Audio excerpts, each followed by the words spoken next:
Hey everybody, it's Matt and welcome back to Crypto Kings, and in this video I'm going to be going over what one of the lead Shiba Inu developers has said in response to some very disturbing FUD over on Twitter. If you guys are new, make sure to drop a like, subscribe, and let's get right into it. So if you guys haven't seen this thread from earlier today over on Twitter, essentially this is Satoshi Kusama's Twitter here, who is the volunteer project lead of Shiba Inu, one of by far the most popular figures in this arena here. And he essentially stated earlier today in response to a tweet here from Business Insider, where he basically is talking about their old article.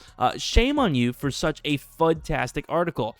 The top 10 holders are almost all exchanges. So essentially what was going on here was the article said that 10 people hold 71% of the supply of Shiba Inu. Now normally that would be extremely concerning because those 10 people could in theory coordinate and work together and rug pull if they wanted to, but what makes this an error is because that 71% are actually exchanges like Coinbase, like Gate.io, like KuCoin, like Binance. So all of these platforms are actually exchanges. So he responds here and says the top 10 holders are all exchanges. If your author took 3 seconds to look on Etherscan, some are even labeled. The top 41% owner is the Burn wallet, and this was the article here. Now normally this would probably go on and just add some FUD, but they actually did a great job. Business Insider here did a very good job at correcting themselves.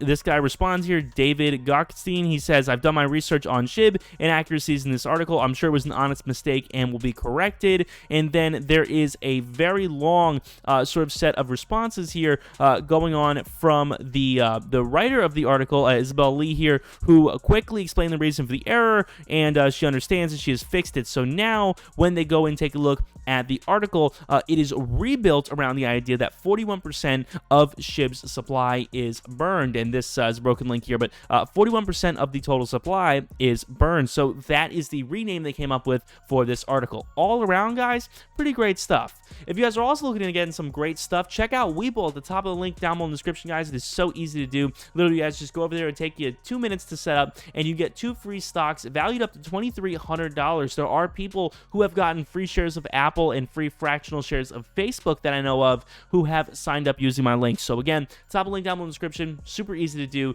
and I would really appreciate it because I get a couple free stocks as well. So if you guys enjoy watching the channel, you guys like me and want to support me, I always do appreciate it. Anyways, guys, getting into, sort of the day perspective on SHIB, what we're working with here really is kind of a consolidation sort of zone that I predicted a little bit earlier. It is always nice to watch your predictions come true, and it appears this is behaving exactly as I mentioned in one of my last videos. So we are down 13% on the day, which is to be understandable because that was inevitable. It was inevitable to see some level of crash from the all-time top here, where we were seeing just an incredible amount of buy volume here, all the way at 87, 88. So there was an awful lot of buy volume at that stage, but that really doesn't mean the end of the world, because I talked about this in my last video, and if you guys were watching, you guys noticed that I pointed out these 2 levels here. I said, you know what? It looks as if these candles are very short, and it just bounced off the bottom here right around 57, 58-ish. So we could draw a line of support at around 57, 58-ish, and this would be the zone where we would never, for the foreseeable future here, get below. That was my theory. Now, I didn't know if that would come true exactly, but it does look as if that will be the foreseeable future, because when it comes down to it, guys, this really could be a whole zone of consolidation, because when you zoom out and look at the big picture here, what we're working with, of course, from all the way from the 7th up until the 23rd is really just one big zone of consolidation, and you guys can see that here. It's basically bouncing off the top and the bottom, which of course are very close together. This kind of movement typically looks something like this. We'll bounce that way and then have some kind of breakout, and that's exactly what Shiba Inu did here. So this movement from the 7th to the 23rd, we could very well be seeing again, because if we are to project in the future, we could set our bottom here, like I said, around 57. If we wanted to predict that this would trade horizontally, we could set that to be around 57, and if these candles continue to behave, we could very well set our top at around 69, 70, and we could watch a sort of wider but very possible period of consolidation where it just kind of does this in perhaps gear for a new breakout. So that was my theory, and it does appear that for the moment it is behaving within these parameters. So as you guys can see, of course, we are kind of bouncing off the bottom and bouncing off the top. It doesn't really want to break 70, yet it also doesn't really want to hang out below 60 for all that long. So that is definitely a good sign. When we check the relative strength index, you guys can see we are well into the middle / lower half of it, meaning that there is some room here. So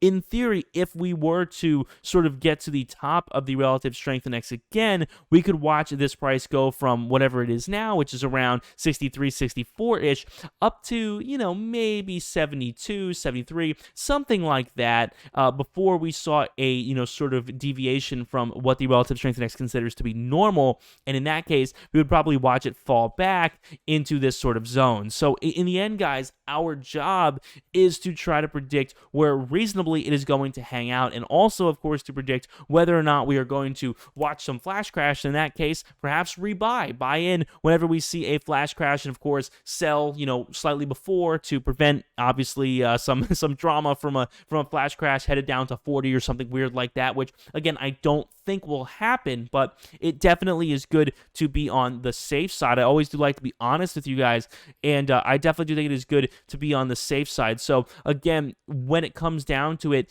setting a level of support, you could pick just about any movement here. Setting level of support somewhere around here even would be reasonable. 55, 56, I definitely think is a fine idea. But if you guys don't want to take it from me, you guys could always take it from the Fibonacci retracement, which I do love to take a look at. So as you guys can see, when we spread out our graph here, this Fibonacci retracement is of course measuring the top and the bottom of this most recent run. So it's taking a look here at 88 all the way down to 56. So what it's essentially looking at is from 88 to 56, we lost 100% of those gains.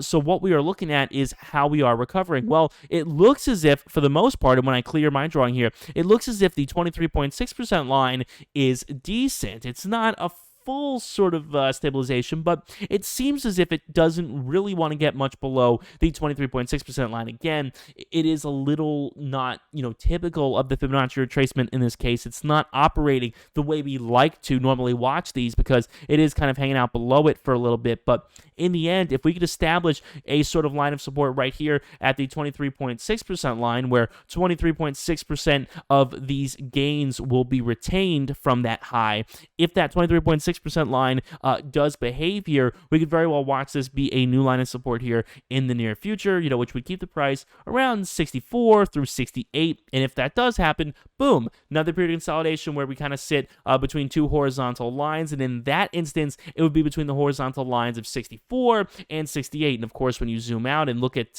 what this could do potentially long term, again, we encounter sort of the same thing, this inevitable kind of pattern like this leading to a breakout. So that's the idea. That's the hopeful outlook. Again, do be safe, guys. Definitely do your research and be careful. Of course, not financial advice, just my personal opinion. With that being said, guys, thank you so much for watching. I really do appreciate all the amazing love on this channel recently, guys. It's amazing. It means so much to me. It really does. So thank you all. My name is Matt. I'll see you guys on the next one. Peace.